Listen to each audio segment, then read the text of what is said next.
sidelines of the BoP Summit.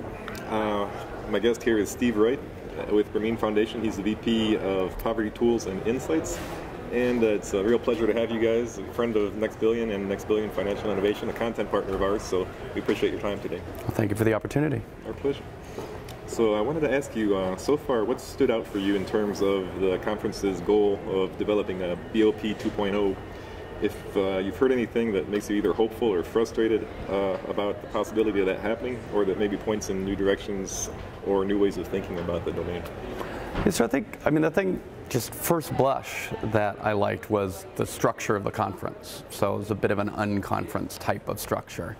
So when Ted and Stu first got up, they were clear that there was going to be some information presented, but a lot of it was going to be the people in the room contributing their points of view and co-creating. And on top of that, this idea that in general, we've learned an awful lot. We've done a lot of agile work, a lot of very hard work as individual organizations, and now it's time that we figure out how to work together. I think that theme is just dead on the right place. I think we need to start sacrificing, being more vulnerable, start sharing to it in ways that it actually hurts, because that's the only way we're going to move forward. And why do you think that hasn't happened so much up till now? It's not the nature of the beast. So the model that we're using is the financial enterprise model, and that's competition-driven model. And competition says that you protect and hoard your IP. I think everybody in the space, absolutely everybody, at some level believes that that type of behavior is not going to get us ultimately where we need to go.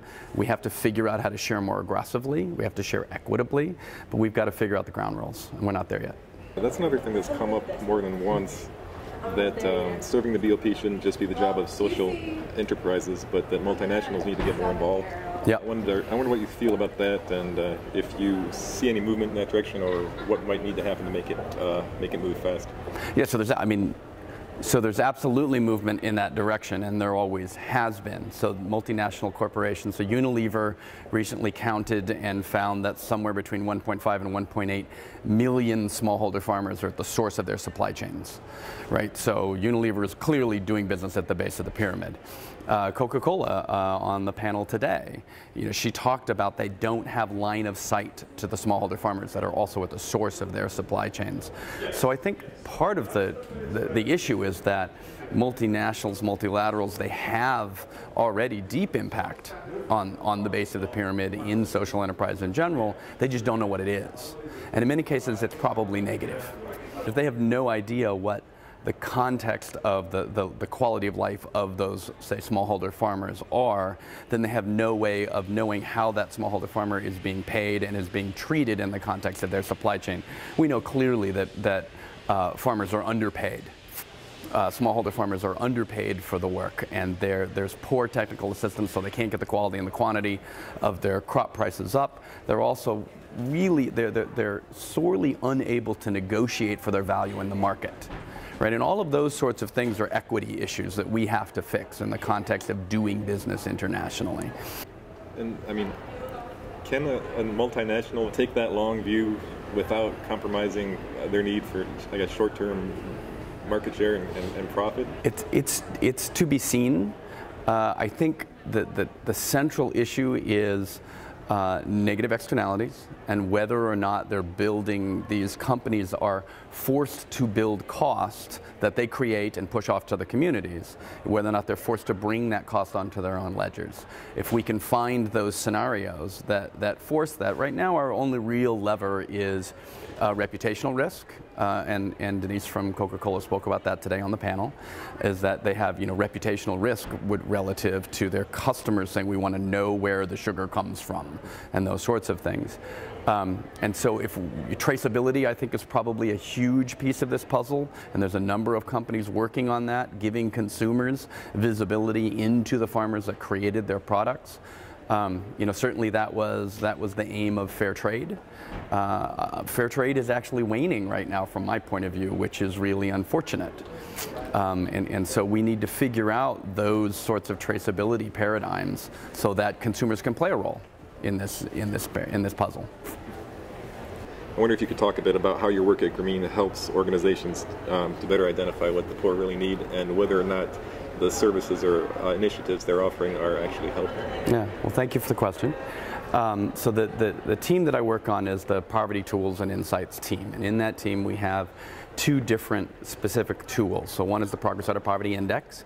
It's a 10-question survey built from household income and expenditure surveys that enable any organization, small social enterprises up to governments, to understand if the constituents of any initiative are poor and how poor they are relative to a national or international poverty line.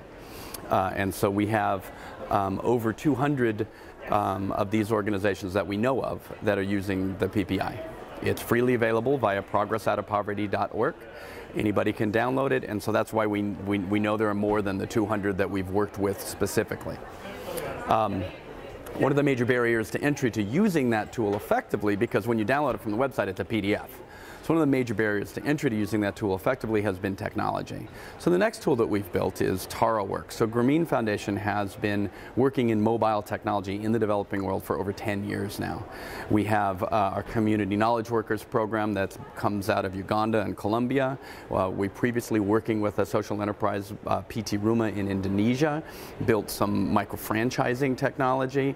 Our MoTech program, which is healthcare information out of Ghana. We've taken the best practices of all of these different tools and tried to figure out what is the set of features that we can provide out into the market that will enable enterprises to be more effective as businesses, but also to be more effective as social enterprises, alleviating poverty specifically. So what TaraWorks does is first it integrates the PPI. So anybody who wants to collect progress out of poverty information, they can do that very easily through this tool.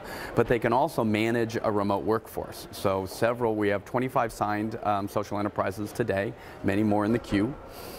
What they can do today is manage that workforce, send out specific tasks out to Android cell phones about where they need to be and what work they need to be doing and what work they've done at that place previously.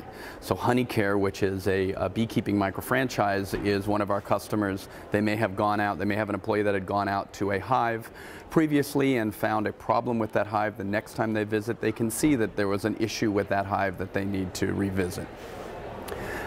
Vision Spring, who's also at this conference, is one of our customers. So they use our tools at point of sale. So they're able, when they sell their reading glasses, they're able to also understand, is the person that they're selling to poor? Did they like the service? They use what's called the Net Promoter Score. And they also get referral information. And so this gives the classic kind of market information that developed world companies have been using for many, many years to understand their customers well. We make that kind of information available to the base of the pyramid.